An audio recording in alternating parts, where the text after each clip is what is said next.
Hello and welcome back to another episode of Joel Explores Tech. In today's video, I'm going to be exploring a large collection of software I recently acquired from a local listing. The owner was not asking for any money and just wanted the collection to end up in a good home. I contacted the poster and the next day drove up the highway a bit to pick up the collection.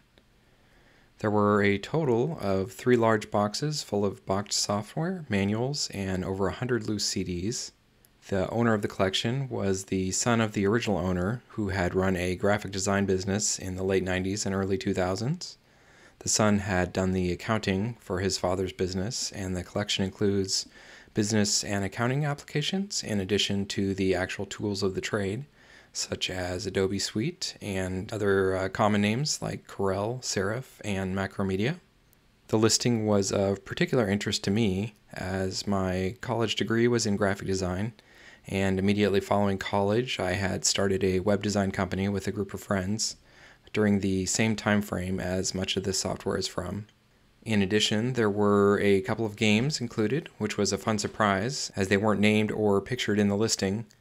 Some strategy guides were also in the games box. I'll keep those for a little later in the video so you can take a guess as to what they might be. This video will be an inventory and exploration of the collection, but I'm sure a number of deeper dive videos will come out of specific titles or areas people are interested in. Let me know if there's anything you'd like to see more of. I've grouped the software into categories and will add timestamps so you can jump to areas of interest, but I hope you find the video interesting and enjoy seeing some of these older software titles as much as I did. We'll start things off taking a look at the selection of multimedia applications. Before high-speed internet was common, CD-ROM titles were the primary distribution method for larger media, like video and bulk delivery of reference materials. For most of the titles here, you can easily see where an internet site came along and removed the need for an offline resource. Today you would probably hit Wikipedia to look up a historical figure, but in the early 2000s you had titles like Microsoft Encarta and Compton's Encyclopedia. There were 2 versions included in this collection of Compton's. While MapQuest started in 1996, Google Maps wouldn't launch until 2005, and even then people still needed an option for offline reference. Microsoft Streets and Trips offered a way to plan routes both on your PC and on a Windows CE mobile device. I have a few PDAs that run Windows CE, and it might make an interesting video to try out Microsoft Streets on one of those devices. Another thing people often go to the internet for these days is medical research, but back in the day, another option was multimedia applications like BodyWorks, though these tended to be more anatomy-based versus actual medical diagnostic information. In the same vein of reference material that would be accessed online today, there were a large number of video tutorial CDs in this collection. Pre-YouTube, there wasn't a large library of how-to videos on how to use various aspects of computers and software, let alone the limitless library for any topic imaginable that we expect today from sites like YouTube. A number of quick reference cards came along with the software, though many of these are so dense with information that I would think they would be hard to find what you're looking for.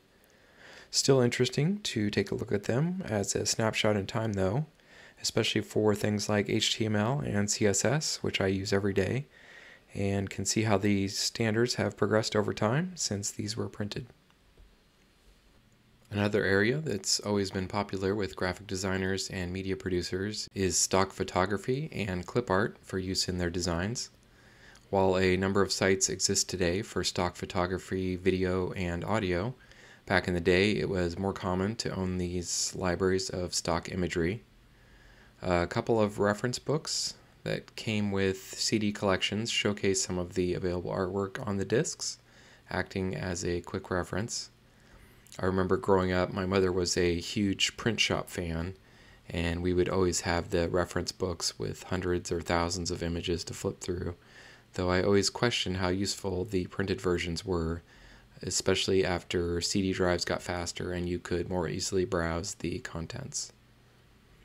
One thing to note, many of these older image collections are often intended for use on the web and would be pretty low resolution, making them unsuitable for print usage. Other image types include vector clipart and some texture style images, which can be used for 3D models or layered in Photoshop designs. Serif is a British software company founded in 1987 and was focused on lower cost alternatives to the Adobe offerings. Today I use their Affinity line as an alternative to the Creative Suite from Adobe, which requires a monthly subscription. I didn't use any of their software before the Affinity line, so it will be interesting to go back and explore their earlier Plus line of applications, which cover many of the same areas as Adobe with vector drawing, photo editing, and page layout offerings. First up, we have the Photoshop equivalent from Serif, which is Photo Plus. There were 3 versions in this collection: Photo Plus 7, Photo Plus 8, and Photo Plus 10. Each of them come with a resource CD, which is probably some extra stock photos and resources. Next, we have Page Plus, which was Serif's equivalent to Adobe InDesign. At the time, Adobe also had PageMaker, which was the predecessor to InDesign. This application allows you to do page layouts and things like brochures and books. There are 2 versions of Draw Plus, which is the Adobe Illustrator equivalent. And then we have Web Plus, which is their sort of graphical website creation application, similar to something like Microsoft Front Page or Dreamweaver. At the time, I was mostly hand coding sites. For those more on the design side, these tools were a good way to create websites, similar to something you might see today with a site like Squarespace. And then there were a number of accessory type applications that came along with the Serif collection.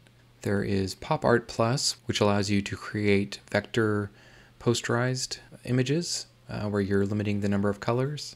There's Montage Plus, which is for taking a large number of smaller images and building up a large composite image. There is Page Plus PDF Edition, which allows you to edit and create PDF files, similar to what you might use Adobe Acrobat for. We have Media Plus for managing your image collection. We have 3D Plus, which allows for 3D text effects and other basic 3D type imagery. We have Impact Plus, which is kind of a general purpose text effect and other compositing application. And then a premium image collection with some more stock photography and other resources. Fonts were always a special resource for graphic designers back in the day. There were a number of applications and tools based around managing and finding your fonts. One issue is that the number of fonts loaded into your system was often limited by RAM and could slow the system down. Earlier graphic design programs often wouldn't even show previews of each font. You would often have to select the font before your text would change to give you an idea what the font looked like. This collection included both font management applications from Adobe, but also a number of font collection discs and this really nice type design guidebook, which also came with a font collection disc of its own. It goes into a lot of detail on font design, implementation and usage details, and is nicely designed. There was also a brochure for the Adobe Type Library where you could purchase high-quality fonts. Free font sites were common even back in the day, but as a designer, if you cared about how the type looked, you would quickly realize most of these free fonts were more work than they were worth, as they would often have missing characters, bad kerning pairs, and many other issues that were usually well thought out in the professional fonts. Around this time is when digital cameras and photo editing was becoming more common. Early digital cameras lacked the resolution and quality of film cameras, so scanning software was still a common way to get your photos into the computer. We started to see many applications for photo editing and managing your photo library. The photos were also useful in digital art and could be pulled into applications like PaintShop Pro or Art Dabbler. Many other novelty applications for everything from photo morphing to panoramas became more common. This time period was also an interesting time for video editing. iMovie had come out in 1999 and various other PC and Mac applications started to become more common for working with video. It was still a tedious process before digital video was more common, as you would still need to capture the analog video source at real-time speed before you could start editing. CD burning was becoming common during the late 90s and early 2000s, and many applications were released to make it easier to author your own music CDs, copy existing CDs, and later the same functionality for DVDs. In the collection, there are a few different applications, such as Record Now Deluxe and a selection of other titles. While most of us just labeled our discs with a Sharpie pen, there was a lot of software for designing and printing labels for your discs as well. I also threw this copy of Power DVD into the category. It's not for burning discs, but it does the decoding side of DVDs for playback. Initially, you needed software that could decode the video format, both from the encoding of the actual data, but also to decrypt the video, which is how they protected the content.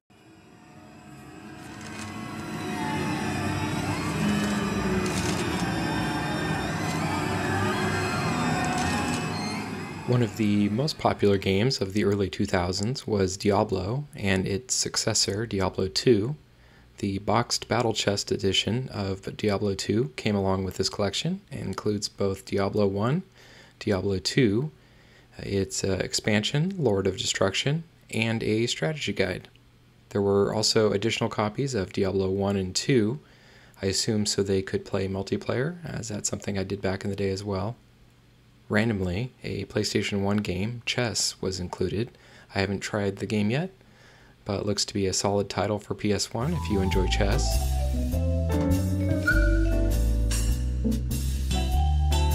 Bishop h3, b5. The second game included was the Elder Scrolls III Morrowind Game of the Year edition, as well as a companion strategy guide. Oblivion was the next game in the Elder Scrolls series. A strategy guide for that game was also included. Macromedia was a big name in web development in the early 2000s, both for the Flash standard and also for Dreamweaver. Flash was one of the primary drivers of rich media content on the web, and despite being inefficient and prone to security issues, enabled a lot of really great web content and games. I built a number of sites for clients using Flash 5 and later Flash MX. The scripting language in Flash, ActionScript, is very similar to JavaScript and made it easy for developers to transition back and forth. Haven't you heard? Flash is dying! Oh, well good. I'm a way better runner than that guy anyways. We also have boxed copies of Dreamweaver MX, which was one of the common tools used for web development, where a graphical IDE was desired. Most of my web development was done in plain text editors, but I used Dreamweaver a bit in college projects. FrontPage was Microsoft's graphical IDE and launched before Dreamweaver. I never used it outside of a few experimental projects, and always seemed to have issues with bloated code generated by both FrontPage and Dreamweaver. There was an assortment of print-related applications for things like business cards and label making, and an assortment of random utilities for screenshots, scanning, and other system utilities. Anyone who has run a business knows there's a ton of overhead above and beyond the actual product or service your business produces. Along with all the graphic design software were a number of office and accounting related titles. No office would be complete without a copy of Microsoft Word. Finally, we come to the heavy hitters, both in price and weight. Quite a few boxed copies of Adobe applications were part of this collection. I first used Adobe applications around 94 or 95 and likely would have used Photoshop 3. Photoshop 3 was notable as it was the first version to include layers. Hard to imagine, but earlier versions were more like a paint program where you worked on all the pixels as a whole. This version also introduced tabbed palettes, allowing controls to be accessible without taking up too much screen space. From that same era, we have Adobe Illustrator 4.1 for vector graphics work, and Adobe PageMaker 6.5 for page layout. I wouldn't use either of these software lines until college, as I got more into general graphic design work. Moving down the upgrade path, we have Photoshop 4, which introduced Actions, which was a macro recording setup for automating tasks. It also introduced adjustment layers, allowing you to do color or other adjustments on non-destructive layers. Version 5 had some notable features such as magnetic lasso pen, editable type, and multiple undo. Skipping version 6, our next upgrade was to version 7, which added the healing brush, fully vector text, and spell check. One of the most common Adobe applications people used to run across was Adobe Acrobat. Before PDF became the standard we see today, you needed Acrobat both to create and edit PDFs, as well as to view them. We have another version of PageMaker 7, which was actually the last version released. PageMaker started out as an application created by another big name in the graphic design software world, Aldus, which was bought by Adobe in 1994. The primary reason for shutting PageMaker down was its decline in market share when compared to the market leader Quark Express at the time. Adobe would later re-enter the desktop publishing area with InDesign. The final Adobe item is Adobe Photoshop Elements 2. This was Adobe's way of bringing Photoshop to a larger mass market with a smaller selection of tools and attempting to make things a bit more consumer-friendly versus the large learning curve and price of Photoshop. So that was a quick run-through of the software that was included in the collection. I'm hoping to install a few of these at least on some of my older systems and revisit software I remember from using back in the day. I hope you found at least some of the items interesting.